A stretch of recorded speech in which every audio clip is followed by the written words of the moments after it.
Hello guys, ઇન્ડોએસમાં આપનું સ્વાગત છે। આજે આપણે પહેલો આર્ટિકલ સ્વામી દયાનંદ સરસ્વતી વિશે ડિસ્કસ કરવાના છીએ।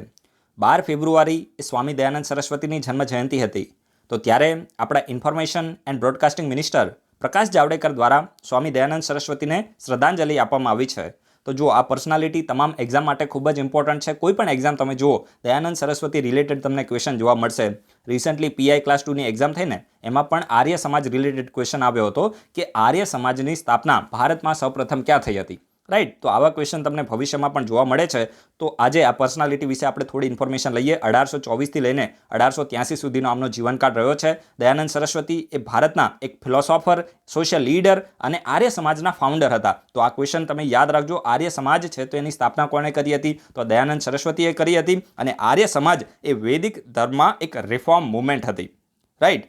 જે સ્વામી દયાનંદ સરસ્વતી છે તો એમને જ વેદો તરફ પાછા વળવાનું સૂત્ર પણ આપ્યું હતું। હવે જો જે ભારત દેશ છે તો એની અંદર સ્વરાજની સૌપ્રથમ વાત કોને કરી હતી? તો સ્વામી દયાનંદ સરસ્વતીએ કરી હતી 1876માં। 1876માં સ્વામી દયાનંદ સરસ્વતી છે તો એમને સ્વરાજનું આહ્વાન કર્યું હતું અને ઇન્ડિયા ફોર ઇન્ડિયન્સ એટલે કે ભારત એ ભારતીયોનું છે એવી વાત એમને સૌપ્રથમ 1876માં કરી હતી। અને એને જ ધ્યાનમાં લઈને પછી જે આપણા લોકમાન્ય તિલક, બાલ ગંગાધર તિલક હતા તો એમના દ્વારા હોમ રૂલ મુવમેન્ટ છે તો એ સ્વરાજ માટે લોન્ચ કરવામાં આવી હતી, સેલ્ફ રૂલ માટે, રાઈટ। તો આ પણ તમને ખબર પડી ગઈ હશે। હવે જો મેઇનલી સ્વામી દયાનંદ સરસ્વતી છે ને તો એ મૂર્તિ પૂજા છે, પછી ભારતમાં જે પણ કર્મકાંડો ને આ બધું કરવામાં આવતું હતું તો એના વિરોધી હતા અને એની નિંદા પણ કરી હતી। અને સાથે સાથે જે ભારત દેશની અંદર વૈદિક આઈડિયોલોજી એટલે કે વૈદિક સમયની જે પણ વિચારધારાઓ હતી તો એને રિવાઇવ એટલે કે એને પુનર્જીવિત કરવા માટેની કોશિશ પણ એમને કરી હતી। અને ભારતના જે બીજા રાષ્ટ્રપતિ હતા સર્વપલ્લી રાધાકૃષ્ણન, તો એમને તો સ્વામી દયાનંદ સરસ્વતી છે તો એને મેકર ઓફ મોડર્ન ઇન્ડિયા પણ કીધા છે। અને શ્રી અરબિંદો હતા તો એમને પણ સ્વામી દયાનંદ સરસ્વતી છે તો આ પ્રકારની ઉપાધિ આપેલી છે। તો આ તમે યાદ રાખજો, ઇમ્પોર્ટન્ટ છે। આમના ફોલોઅર્સની આપણે વાત કરીએ તો ખૂબ જ ઇમ્પોર્ટન્ટ પર્સનાલિટી આમના ફોલોઅર્સ રહ્યા છે, જે રીતે મેડમ ભીખાઈજી કામા છે, સ્વામી શ્રદ્ધાનંદ છે, સ્વામી કૃષ્ણ વર્મા છે, ભગતસિંહ છે, વિનાયક દામોદર સાવરકર છે, પછી લાલા લજપતરાય છે। તો બધા એ સ્વામી દયાનંદ સરસ્વતીની જે આઈડિયોલોજી છે એમની વિચારધારાથી ઇન્ફ્લુઅન્સ હતા અને એમના ફોલોઅર્સ હતા। અને મેઇનલી આમને બચપનથી જ, બાળપણથી જ આમને એક સન્યાસી હતા અને સ્કોલર પણ હતા। અને જે વેદાની જે શક્તિ છે, ઇનફોલેબલ એબિલિટી છે, ઓથોરિટી છે, તો એમાં અમને ખૂબ જ વધારે વિશ્વાસ કરતા હતા। અને બીજી આપણે ઇન્ફોર્મેશન લઈએ તો મેઇનલી અમને કર્મો અને રીઇન્કાર્નેશન એટલે શું થાય? પુનર્જન્મ, એટલે કે કર્મોનો સિદ્ધાંત અને પુનર્જન્મનો જે સિદ્ધાંત છે તો એમાં પણ સ્વામી દયાનંદ સરસ્વતી છે તો વિશ્વાસ રાખતા હતા। અને મેઇનલી આમના સમાજના આપણા કોન્ટ્રીબ્યુશનની આપણે વાત કરીએ તો જુઓ, આમને મહિલાઓ માટે ખૂબ જ વધારે એવું કાર્ય કર્યું છે કે ભાઈ મહિલાઓ છે તો એમને પણ ઇક્વલ રાઇટ છે પુરુષોની સમાન। મેઇનલી જે મહિલાઓ છે તો એને એજ્યુકેશનનો અધિકાર છે, મહિલાઓ છે તો એને ભારતના સ્ક્રિપ્ચર્સ એટલે કે જે ભારતના શાસ્ત્રો છે તો એની સ્ટડી કરવાનો અધિકાર છે। સાથે સાથે મેઇનલી આમને જે વૈદિક સંસ્કૃત હતું, હવે જો વૈદિક સંસ્કૃત અને અત્યારનું સંસ્કૃત છે ને અલગ છે। અત્યારનું સંસ્કૃત એ મોડર્ન સંસ્કૃત છે, પરંતુ વૈદિક સંસ્કૃત હતું તો એ ખૂબ જ વધારે ડિફિકલ્ટ હતું। તો આમને શું કર્યું હતું? જે વેદાઓ વૈદિક સંસ્કૃતમાં લખેલા હતા તો એને જે મોડર્ન સંસ્કૃત છે તો એમાં કન્વર્ટ કર્યું હતું અને હિન્દી ભાષામાં પણ કન્વર્ટ કર્યું હતું। તો આ એમનું એક કોન્ટ્રીબ્યુશન રહ્યું છે કે ભાઈ વૈદિક ભાષામાં, વૈદિક સંસ્કૃતમાં જે વેદો લખેલા હતા તો એને અમને જે મોડર્ન સંસ્કૃત છે અને હિન્દી ભાષા છે તો એમાં કન્વર્ટ કર્યું હતું। તો આપણે ડિટેલમાં ઇન્ફોર્મેશન લીધી છે, તમને આઈડિયા આવી ગયો હશે। હવે કોઈ પણ એક્ઝામમાં ક્વેશ્ચન આવશે તો તમે એને આસાનીથી ટેકલ કરી શકશો। હવે હું તમને એક આનાથી રિલેટેડ તમને હું ક્વેશ્ચન પૂછું, ચલો હિસ્ટ્રીમાં તમારું રિવિઝન કરાવો। બ્રહ્મો સમાજ વિશે તમે ઇન્ફોર્મેશન આપો કે બ્રહ્મો સમાજ છે તો આની સ્થાપના કોને કરી હતી, એના સિવાય ક્યારે આની સ્થાપના થઈ હતી, આની મેઇન આઈડિયોલોજી શું હતી, આને કયા ક્ષેત્રમાં કામ કર્યું છે અને આની સાથે જોડાયેલી ઇમ્પોર્ટન્ટ પર્સનાલિટી કઈ છે, આટલું તમને ખબર હશે તો કોઈ પણ એક્ઝામમાં ક્વેશ્ચન બની જશે તો તમારે આટલું રિવિઝન કરવાનું છે।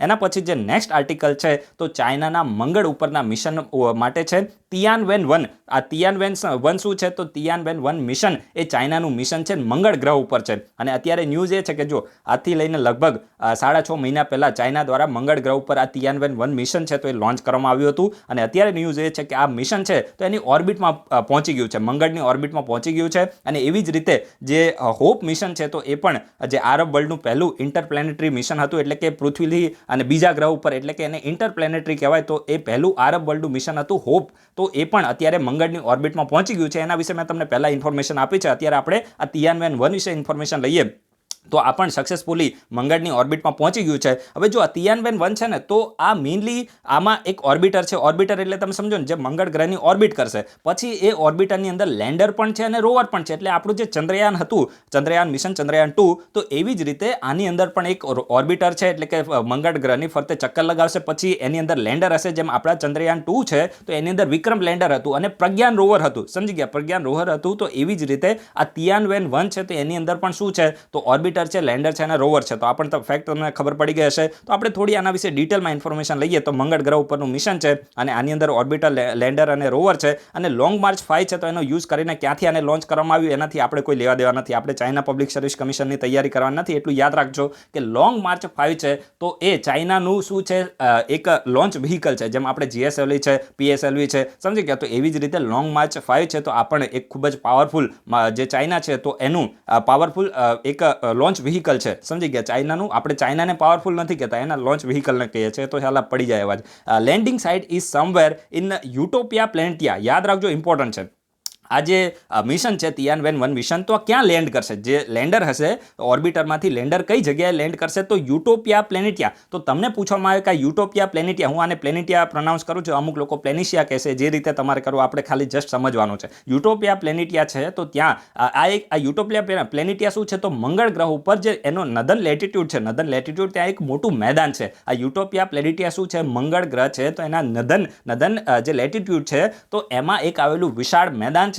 અને આ મેદાનમાં જે તિયાનવેન-1 મિશન છે, તો એનું શું કરવાનું છે, લેન્ડર છે, તો એ લેન્ડ કરવાનું છે. તો આ તમને ખબર પડી ગઈ. જેમ આપણું વિક્રમ લેન્ડર હતું, તો એ પણ લેન્ડ કરવાનું હતું. એવી જ રીતે આ યુટોપિયા પ્લેનેટિયા છે, તો એ મેદાનમાં લેન્ડ કરવાનું છે. અને આ જગ્યાએ યુટોપિયા પ્લેનેટિયા મેદાનમાં જ 1970માં 1970માં નાસાનું જે વિકિંગ 2 મિશન છે, તો એને પણ લેન્ડ કર્યું હતું. તો તમે જોઈ શકો છો, જે નાસા અને રશિયા છે, તો સ્પેસમાં ખૂબ જ આગળ છે. અને જો વિશ્વમાં સૌપ્રથમ કઈ કન્ટ્રી હતી જેને મંગળ ગ્રહ ઉપર લેન્ડ કર્યું હતું, તો યુએસએસઆર હતી, સોવિયત યુનિયન હતી. સમજી ગયા, જે સોવિયત યુનિયન છે, તો એનું ડિસઇન્ટિગ્રેશન થઈને અત્યારે રશિયા બન્યું. તો સૌ પ્રથમ વિશ્વની કઈ કન્ટ્રી હતી જેને મંગળ ગ્રહ પર લેન્ડ કર્યું હતું? તો યુએસએ નહોતું, એ રશિયા હતું. યાદ રાખજો, ઇમ્પોર્ટન્ટ છે. રશિયા સ્પેસમાં ખૂબ જ આગળ હતું. તો રશિયા દ્વારા સૌપ્રથમ મંગળ ગ્રહ ઉપર લેન્ડ કરવામાં આવ્યું હતું. એના પછી યુએસએ દ્વારા કરવામાં આવ્યું. અને હવે ત્રીજી કન્ટ્રી કોણ બનશે? તો એ બનશે ચાઇના. જો હવે એમાં એક ટર્મ્સ એન્ડ કન્ડિશન છે, જો એ સક્સેસફુલી લેન્ડ કરશે તો. સમજી ગયા, અત્યાર સુધી ફક્ત ને ફક્ત 2 જ કન્ટ્રી, વિશ્વની 2 જ કન્ટ્રી એ મંગળ ગ્રહ ઉપર સક્સેસફુલી લેન્ડ કરાવી શકી છે. હવે આપણે પણ મંગળ ગ્રહ મિશન લોન્ચ કર્યું હતું. મંગળ ઉપર જે મોમ મિશન છે એને લોન્ચ કર્યું, પણ ભાઈ એમાં ફક્ત ને ફક્ત ઓર્બિટર હતું, એમાં કંઈ લેન્ડર નહોતું. સમજી ગયા, એમાં કોઈ લેન્ડર નહોતું. જેમ આપણે ચંદ્રયાન-1 હતું, તો એમાં પણ ઓર્બિટર જ હતું. પરંતુ બીજું મિશન હતું ચંદ્રયાન-2, તો એમાં લેન્ડર અને રોવર હતું. પરંતુ આપણે થોડું કહેવાય ને કે થોડા ડિસ્ટન્સથી આપણું મિશન છે, તો એ સક્સેસફુલી ના થયું. પણ આપણા જે સાયન્ટિસ્ટ છે, તો પૂરે દિલથી હજુ પણ મહેનત કરી રહ્યા છે અને આપણું મિશન જે ભવિષ્ય છે, તો એમાં 100% સક્સેસફુલ થવાનું છે. અને એના માટે જે જાપાન છે, તો એની સાથે આપણે થોડું સાથે મળીને કામ કરી રહ્યા છે. તો એ પણ તમે યાદ રાખજો. જે ચંદ્રયાન-3 છે, તો એની સાથે કયા દેશ સાથે પાર્ટનરશિપ કરીને ઇન્ડિયા કામ કરે છે? તો જાપાન છે. યાદ રાખજો, ઇમ્પોર્ટન્ટ છે. ભારત લોન્ચ કરવાનું છે. તો આપણા સાયન્ટિસ્ટ એના ઉપર રાત દિવસ મહેનત કરી રહ્યા છે. તો અત્યારે આમાં તમારે શું યાદ રાખવાનું છે કે જો ચાઇનાનું આ તિયાનવેન-1 મિશન મંગળની ધરતી ઉપર સક્સેસફુલી લેન્ડ કરશે, તો વિશ્વની ત્રીજી કન્ટ્રી હશે જેને મંગળ ગ્રહ ઉપર લેન્ડ કરાવ્યું હશે. અને આને આપણા ઓબ્જેક્ટિવની આપણે વાત કરીએ કે ભાઈ આ તિયાનવેન-1ના ઓબ્જેક્ટિવ શું છે, તો ભાઈ જે મંગળ ગ્રહ છે, તો એનો જીઓલોજીકલ મેપ કરો. સાથે સાથે મેઇનલી જે મંગળ ગ્રહની જે સોઇલ છે, ભૂમિ છે, તો એની કેરેક્ટરિસ્ટિક શું છે, એની લાક્ષણિકતા શું છે, તો એની સ્ટડી કરવી. અને મંગળ ગ્રહ ઉપર પાણી જોવા મળે છે કે નહીં, કે આઈસની ડિપોઝિટ છે કે નહીં, એની સ્ટડી કરવી. સાથે સાથે જે પણ સરફેસ છે, તો એનું મટીરિયલ કમ્પોઝિશન શું છે, એટલે કે કેવા મટીરિયલ ત્યાં જોવા મળે છે, તો એની પણ સ્ટડી કરવી. સાથે સાથે માર્સનું એટમોસ્ફિયર કેવું છે, એનું ક્લાઇમેટ કેવું છે સરફેસનું, તો એના વિશેની સ્ટડી કરવી. એના સિવાય જે ઇલેક્ટ્રોમેગ્નેટિક અને ગ્રેવિટેશનલ ફિલ્ડ છે પ્લેનેટની, જે મંગળ ગ્રહની, તો એની પણ સ્ટડી કરવા માટે આ જે મિશન છે, તો એને લોન્ચ કરવામાં આવ્યું છે. આમાં તમારે ડિટેલમાં પડવાની જરૂર નથી, કારણ કે આપણે સાયન્ટિસ્ટ બનવા નથી. કારણ કે આપણે જો સાયન્ટિસ્ટ બની જઈશું, તો જો ઈસરો છે, પછી આ ચાઇનાના બધા જે સાયન્ટિસ્ટ હતા, બધા એ શું થશે, બેરોજગાર થઈ જશે. તો આપણે એમને બેરોજગાર નથી કરવાના. આપણે જસ્ટ ખાલી તમારું કામ કરવાનું છે, એમનું કામ કરવા દો. સમજી ગયા? તો આપણે જસ્ટ ખાલી બેઝિક ઇન્ફોર્મેશન છે, તો એને લેવાની હોય. બાકી કંઈ વધારે પડતી આમાં સ્ટડી કરવાની જરૂર આવતી નથી. સમજી ગયા. આમાં જો ઘૂસી ગયા ને કે ભાઈ આ કઈ રીતે લેન્ડ કરશે ને કઈ રીતે આનું ઓર્બિટર કામ કરશે, તો ભાઈ એ પતી ગયું. સમજી ગયા, કોમ્પિટિશનમાંથી તમે બહાર થઈ ગયા. મારો એક ફ્રેન્ડ છે તો એ પણ આ ડિટેલમાં વધારે પડતી સ્ટડી કરતો હોય. હું એને અમુક વખતે કહેતો હોય કે ભાઈ આટલું બધું ડિટેલમાં સ્ટડી ના કરો. યુપીએસસી છે ને એ જસ્ટ ખાલી તમને જનરલ ઇન્ફોર્મેશન માંગે છે. જ્યારે તમે R&D કરશો ને ત્યારે તમે ખોવાઈ જશો. સમજી ગયા, પછી 100 માર્ક્સ બી ના આવે. તો ચલો હું તમને એક ક્વેશ્ચન પૂછું છું. ઇનસાઇટ મિશન છે, ઇનસાઇટ મિશન, તો આ મિશન એ કઈ સ્પેસ એજન્સીનું મિશન છે અને આ મિશન એ કયા ગ્રહ ઉપર મિશન છે? તો આ તમારે આના વિશે ઇન્ફોર્મેશન આપવાની છે. એના જે હેતુ છે એને તમારે થોડી ઇન્ફોર્મેશન એના વિશે પણ આપી દેવાની છે. તો આ તમે આટલું તમારા તરફથી એફર્ટ્સ છે તો એને લગાવો. એના પછી જે નેક્સ્ટ આર્ટિકલ છે તો એ સુપ્રીમ કોર્ટના બારામાં છે, જે ઇન્ડિયન સોસાયટીના સેક્શનમાં તમને આ ખૂબ જ હેલ્પફુલ થવાનું છે. તો જો સુપ્રીમ કોર્ટ છે ને એને રિસન્ટલી એક જજમેન્ટ આપ્યું છે અને એ જજમેન્ટમાં સુપ્રીમ કોર્ટ દ્વારા એવું કહેવામાં આવ્યું છે કે ભાઈ ભારત દેશ છે તો એની અંદર મેઇનલી જે કાસ્ટ અને કમ્યુનિટી છે તો એમાં જે પણ મેઇનલી તમને જોયું હશે કે જે ટકરાવ ને આ બધું જોવા મળતું હોય છે, ટેન્શન જોવા મળતા હોય છે, તો એને ઓછું કરવા માટે ભારતનું જે એજ્યુકેટેડ યંગસ્ટર છે એ ખૂબ જ સારું એવું કાર્ય કરી રહ્યો છે. તો એવું કઈ રીતે કીધું છે? તો સુપ્રીમ કોર્ટ દ્વારા એવું કહેવામાં આવ્યું છે કે ભાઈ એજ્યુકેટેડ યંગસ્ટર છે જે બોયઝ અને ગર્લ્સ છે તો એ શું કરે છે? ઇન્ટરકાસ્ટ મેરેજ કરી રહ્યા છે. એના સિવાય ઇન્ટર કમ્યુનિટી મેરેજ કરી રહ્યા છે. તો આના હિસાબથી થાય છે શું કે જે પણ કમ્યુનિટી વચ્ચે ટેન્શન છે તો આ ધીરે ધીરે રિડ્યુસ થઈ રહ્યા છે. તમે જોયું હશે કે આપણા જે સમાજ છે તો એની અંદર એ પ્રકારની માનસિકતા જોવા મળે કે જે પણ કોઈ પણ હાયર કાસ્ટના જે પર્સન હોય એ લોઅર કાસ્ટના વ્યક્તિ સાથે ક્યારે પણ મેરેજ કરતા નથી. તમે જોયું હશે જે પણ લોકોની સોશિયોલોજીમાં સ્ટડી હશે તમને બધાને ખબર હશે કે ભાઈ રાજ્ય સરકારો છે તો એ હંમેશા આવા પ્રકારના જે ઇન્ટરકાસ્ટ મેરેજ થતા હોય ને હાયર અને લોઅર કાસ્ટના, તો એને ફાઇનાન્શિયલ સપોર્ટ કરે છે, પૈસા આપે છે કે ભાઈ તમે આ પ્રકારના મેરેજ કરો તો આ પ્રકારના જે કાસ્ટ અને કમ્યુનિટીના ટેન્શન છે તો એ રિડ્યુસ થાય. પણ હજુ પણ લોકોની માનસિકતામાં કોઈ પણ એટલો બધો ચેન્જ આવ્યો નથી. તમે જોયું હશે કે ઇન્ટરકાસ્ટ મેરેજ બહુ જ ઓછા જોવા મળે છે કારણ કે લોકોની માનસિકતા એવી છે કે ભાઈ જે પણ જે નીચેના સ્ટ્રાટાના લોકો હોય છે તો આ લોકો ખરાબ હોય છે. સમજી ગયા, આવી માનસિકતા જોવા મળે છે કે ભાઈ આ લોકો માણસ હોતા નથી. સમજી ગયા, તો આ બધી વસ્તુ હજુ પણ આપણી સમાજમાં પ્રવર્તે છે. પણ ધીરે ધીરે આપણું જે યુથ છે તો એ ચેન્જ થઈ રહ્યું છે. લોકોની માનસિકતા છે, જે આઈડિયોલોજી છે તો એ ચેન્જ થઈ રહી છે કે ભાઈ બધા માણસો છે. આ તો બધું જે છે ને એક સ્ટેટા ક્રિએટ કરી દેવામાં આવ્યું. જે વૈદિક ટાઈમ હતો ને એ વૈદિક ટાઈમમાં કેવું હતું કે લોકો કયું કામ કરે છે ને એના બેઝિસ ઉપર વ્યક્તિની કાસ્ટ છે તો એ ડિટરમાઇન થતી હતી. સમજી ગયા, જે બ્રાહ્મણ, ક્ષત્રિય, વૈશ્ય અને શૂદ્ર હતું ને તો એમાં કેવું હતું, એક પરિવાર હતો ને એ હું તમને ઋગ્વેદિક કાળની વાત કરું છું. તો આ પરિવારમાં કેવું હતું કે માની લો કે કોઈ પણ વ્યક્તિ છે તો એ પૂજા પાઠને આ બધું કરે છે તો એને બ્રાહ્મણ કહેવામાં આવતો. તો એક પરિવારની જ વાત કરું છું. પછી માની લો કે કોઈ પણ વ્યક્તિ છે એ ખૂબ જ શક્તિશાળી છે અને એ વ્યક્તિ માની લો કે કોઈ યુદ્ધ કે બધામાં વિજય પ્રાપ્ત કર્યો છે તો એ વ્યક્તિને ક્ષત્રિય બનાવી દેવામાં આવતો હતો. પછી માની લો કે કોઈ પણ વ્યક્તિ છે તો ધંધો કરવામાં ખૂબ જ હોશિયાર છે તો એને વૈશ્ય બનાવવામાં આવતો. તો પછી માની લો કે કોઈ પણ વ્યક્તિ કંઈ કામ ધંધો એટલું બધું કરેલો નથી, એ વધારે શિક્ષિત નથી, તો એ વ્યક્તિને પરિવારની અંદર જ એક જ પરિવારની વાત કરું છું એને શૂદ્ર બનાવી દેવામાં આવતો હતો. સમજી ગયા, તો વૈદિક સમયમાં આ રીતે સમાજને ડિવાઈડ કરવામાં આવી હતી. પરંતુ પછી ધીરે ધીરે કેવું થયું કે આ જે સમાજને ડિવાઈડ કરવામાં આવે ને એ પછી શું થયું, એને એક આખું કાસ્ટનું રૂપ લઈ લીધું કે ભાઈ જે પણ માની લો કે જે શૂદ્ર હશે તો એને આ પ્રકારના જ કામ કરાવો. પછી જે પણ બ્રાહ્મણ હશે તો એને ફક્ત ને ફક્ત પૂજા પાઠ જ કરવાનું. જે ક્ષત્રિય હશે તો એ ફક્ત રાજાઓનું જ કામ કરશે. પછી જે વૈશ્ય હશે તો ફક્ત ખાલી ધંધો જ કરશે. સમજી ગયા, તો આ રીતનું આખી જે કાસ્ટ સિસ્ટમ છે તો એ બનાવી દેવામાં આવી. ઇનિશિયલી આવું નહોતું. સમજી ગયા, તો એટલા જ માટે જે સમાજની માનસિકતા છે હજુ પણ ચેન્જ થઈ નથી અને એને પ્રમોટ કરવા માટે સરકારો છે તો ટાઈમ ટુ ટાઈમ કામ કરતી રહે છે. તમે જોયું હશે કે ઘણી બધી રાજ્ય સરકાર છે તો ઇન્ટરકાસ્ટ મેરેજને શું કરે છે, ફાઇનાન્શિયલ સપોર્ટ આપે છે કે ભાઈ લોકોની માનસિકતા ચેન્જ આવે. પણ હજુ પણ આપણી સમાજની અંદર એટલું બધું પરિવર્તન આવ્યું નથી જેમાં જે એજ્યુકેટેડ યુથ છે તો એ થોડું કોન્ટ્રીબ્યુશન કરી શકે છે. અને સુપ્રીમ કોર્ટે પણ પોતાના જજમેન્ટમાં આને રેકગ્નાઇઝ કરી છે. તમને ઇન્ડિયન સોસાયટીમાં કામમાં આવશે. ઇન્ટરકાસ્ટ વિશે કંઈ પણ તમારે લખવાનું આવે તો ત્યારે તમે આને કોટ કરી શકો છો. અને જે સુપ્રીમ કોર્ટ છે તો એમાં જસ્ટિસ કોલ હતા તો એમને ડોક્ટર ભીમરાવ આંબેડકર જેને ભારતના બંધારણના પિતા કહેવામાં આવે છે, તો ફાધર ઓફ ઇન્ડિયન કોન્સ્ટિટ્યુશન છે, તો એમનો એક કોટ છે તો એને જસ્ટિસ કોલ દ્વારા કોટ કરવામાં આવ્યો. I am convinced that the real remedy is intercaste marriage. Fusion of blood can alone create the feeling of being the kith and kin and will vanish the separatist feeling created by caste. જુઓ તમે જે આપણા doctor Bhimrao Ambedkar હતા તો એમના શબ્દો તમે જુઓ. અહીંયા મેં એનું હિન્દીમાં મતલબ પણ લખેલો છે, તમે એને સ્ટડી કરી શકો છો. And consent of the family or community or clan is not necessary once the two adult individuals agree to enter into the wedlock and that consent has to be previously given primacy. સમજી ગયા, તો આ પ્રકારના જે શબ્દો છે તો એ doctor Bhimrao Ambedkar દ્વારા યુઝ કરવામાં આવ્યા હતા. તમે આને કોટ પણ કરી શકો છો. તો આજે આપણે ડિટેલમાં ઇન્ફોર્મેશન લીધી છે. તમને ઇન્ડિયન સોસાયટીમાં મેઇન્સમાં તમને આ ટોપિક ખૂબ જ કામમાં આવવાનો છે. સુપ્રીમ કોર્ટ દ્વારા પોતાના જજમેન્ટમાં આ પ્રકારનું જે વાત છે તો એ કરવામાં આવી છે. તો આપણે ડિસ્કસ કર્યું છે મેઇન્સ માટે. એના પછી જે નેક્સ્ટ આર્ટિકલ છે તો પ્રિલિમ માટે ખૂબ જ ઇમ્પોર્ટન્ટ છે. Tapovan Vishnugad hydro power plant. તો તમને એક્ઝામમાં ક્વેશ્ચન પૂછવામાં આવે કે તપોવન વિષ્ણુગઢ જે હાઇડ્રો પાવર પ્લાન્ટ છે તો આ કયા રાજ્યમાં છે, તો એ મેઇનલી ઉત્તરાખંડમાં છે. યાદ રાખજો, ઇમ્પોર્ટન્ટ છે. Tapovan Vishnugad hydro power plant છે તો ઉત્તરાખંડમાં છે. 520 મેગાવોટનો run of river hydro electric power plant છે. અને આને કઈ નદી ઉપર કન્સ્ટ્રક્ટ કરવામાં આવી રહ્યો છે, તો એ નદી તમારે યાદ રાખવાની છે ધૌલીગંગા રિવર. કઈ રિવર? ધૌલીગંગા રિવર. અને ઉત્તરાખંડના ચમોલી ડિસ્ટ્રિક્ટમાં છે.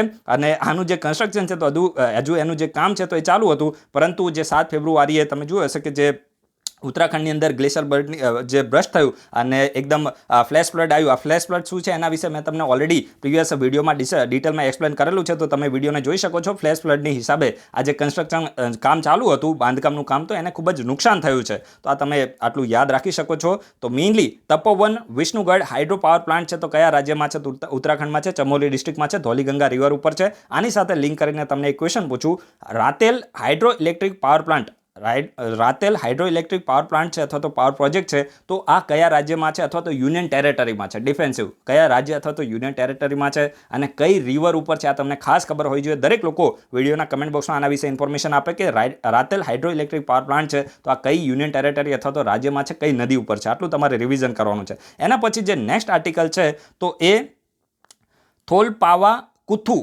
શું લાગે છે? થોલપાવા કુથુ. હા, થોલપાવા કુથુ.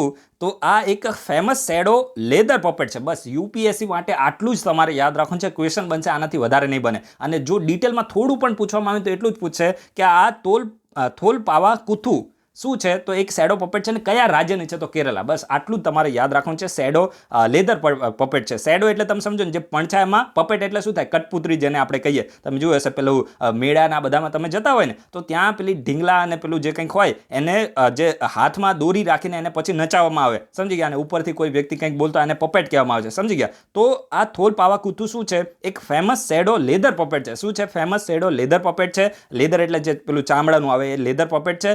અને કેરલાનું આ ફેમસ છે. આટલું તમારે યાદ રાખવાનું છે. અત્યારે ન્યૂઝ શું છે તો પહેલી વખત આ જે થોલપાવા કુથુ છે, કેરલાનું leather puppet, shadow leather puppet, તો એનો યુઝ કરીને જે રામાયણ છે તો એ મહાકાવ્ય છે તો એને અત્યારે એની જે સ્ટોરી છે તો એને કહેવામાં આવશે. ને આમાં રોબોટનો પણ યુઝ કરવામાં આવવાનો છે. તો આપણી માટે ઇમ્પોર્ટન્ટ નથી. આપણી માટે આ થોલપાવા કુથુ છે તો આર્ટ એન્ડ કલ્ચરમાં ક્વેશ્ચન બની જશે. તો આપણે થોલપાવા કુથુ વિશે થોડી ઇન્ફોર્મેશન લઈએ. તો જો આ શું છે? એક શેડો પપેટરી છે. પપેટરી એટલે જે પેલું કઠપુતળીનો જે ખેલ આવે એની વાત છે. અને કયા રાજ્યમાં પ્રેક્ટિસ કરવામાં આવે છે? તો કેરલામાં. યાદ રાખજો, બહુ જ ઇમ્પોર્ટન્ટ છે. ક્વેશ્ચન બની જશે કેરલામાં. યુપીએસસીમાં ક્વેશ્ચન બનેલા છે એટલા માટે હું તમને કહું છું. Right. And it is perform using the leather puppet as the ritual dedicated to Bhadrakali and is perform in Devi temple in the specially build theatre called Koothu Madams. તો આ કોથુ મદાસ છે તો આ એક સ્પેશિયલી બિલ્ડ થિયેટર હોય છે. અને મેઇનલી જે દેવી ટેમ્પલ છે, ભદ્રકાલી દેવી ટેમ્પલ, તો ત્યાં અને એક રિચ્યુઅલના ભાગરૂપે આને પરફોર્મ કરવામાં આવે છે. તો આ તમે યાદ રાખજો. કુથુ મદાસ શું છે? તો કુથુ મદાસ છે તો મેઇનલી એક થિયેટર છે. આ નામ તમે જોઈ લેજો જે પણ હોય. Right. And this art form is specially popular in Palakkad. હવે જો જે કેરલાના પલક્કડ ડિસ્ટ્રિક્ટ છે, થિરુસુર છે, મલ્લાપુરમ ડિસ્ટ્રિક્ટ છે તો ત્યાં ફેમસ છે. અને માનવામાં એવું આવે છે કે આ જે આર્ટ છે તો એની ઓરિજિન છે તો 9મી સદીમાં થયું હતું. તો આ પણ ફેક્ટ તમે યાદ રાખજો. 9મી સદીમાં આનું ઓરિજિન થયું એવું માનવામાં આવે છે. અને જે પપેટ હોય તો એને વેજીટેબલ ડાઇસ છે તો એનો યુઝ કરીને મેઇનલી આ જે પપેટ હોય તો એને રંગ કરવામાં આવે છે. અને આ જે રંગ હોય તો લાંબા સમય સુધી રહે છે. તો વધારે ફેક્ટ થઈ ગયા. એટલું તમે યાદ રાખો કે મેઇનલી જે થોલપાવા કુથુ છે તો એક લેધર પપેટ છે, શેડો લેધર પપેટ, અને કેરલામાં આને પરફોર્મ કરવામાં આવે છે. અને આ જે કુથુ માદામ્સ, આ થિયેટરનું નામ તમારે યાદ રાખવાનું છે. અહીંયાથી ક્વેશ્ચન બને. હવે હું તમને એક કામ આપું છું અને આ કામ તમારે જો એક્ઝામમાં પાસ થવું હોય તો ખાસ કરીને તમારે કરવાનું છે. જો CCRTની વેબસાઇટ અથવા તો તમારી પાસે નીતિન સિંઘાનિયાની બુક હશે, એમાં પપેટરીનું એક ચેપ્ટર આપ્યું છે. તો એ પપેટરીનું ચેપ્ટર તમારે ડિટેલમાં સ્ટડી કરવાની નથી. એમાં તમારે શું કરવાનું છે? રાજ્ય અને એ રાજ્યમાં કઈ પપેટરી પરફોર્મ કરવામાં આવે છે એટલું તમારે ખાસ કરીને એનું નામ લખવાનું છે કે આ પપેટરી આ રાજ્યમાં. પછી માની લો કે રાજસ્થાન છે તો એમાં આ પપેટરી, ઓડિશા છે તો આ પપેટરી, તમિલનાડુ તો આ પપેટરી. આ એટલે હું જસ્ટ ખાલી તમને કહું છું કે પપેટરીનું નામ તમારે લખવાનું છે. અને આટલું જો તમે કરી દીધું તો યુપીએસસીમાં તમારો ક્વેશ્ચન બની જશે અને જીપીએસસીમાં પણ આવા ક્વેશ્ચનો બની જશે. એટલા માટે તમારે આટલું તમારા તરફથી એફર્ટ્સ લગાવવાના છે. અને હું જોઉં છું કે ભાઈ આપણે લાસ્ટમાં કીધું છે કેટલા લોકો આ વસ્તુને ફોલો કરે છે. જો તમારે એક્ઝામમાં પાસ થવું હોય તો આટલા એફર્ટ્સ તમે લગાવજો. થોડા એફર્ટ્સ લાગશે પણ પાસ થવું હોય તો એફર્ટ્સ લગાવવું જ પડે, એનો કોઈ ઓપ્શન નથી. સો ગાઈસ, વિડીયોને કમ્પ્લીટ કરી દઈએ. ટેલિગ્રામ ચેનલ છે એને જોઈન કરી શકો છો અને કોઈને નીકળવું હોય તો નીકળી પણ શકો છો. આપણે કંઈ વધારે પડતો એમાં કંઈ ફરક પડવાનો નથી. અને આપણા જે પણ સોશિયલ મીડિયા પ્લેટફોર્મની લિંક છે એને પણ આપણે આપેલી છે, ત્યાં પણ તમે જોઈન થઈ શકો છો. અને કોઈને ના જોઈન થવું હોય તો ના પણ થતા. Right. So guys, thanks for watching. તમારા બધાનો દિવસ શુભ જાય.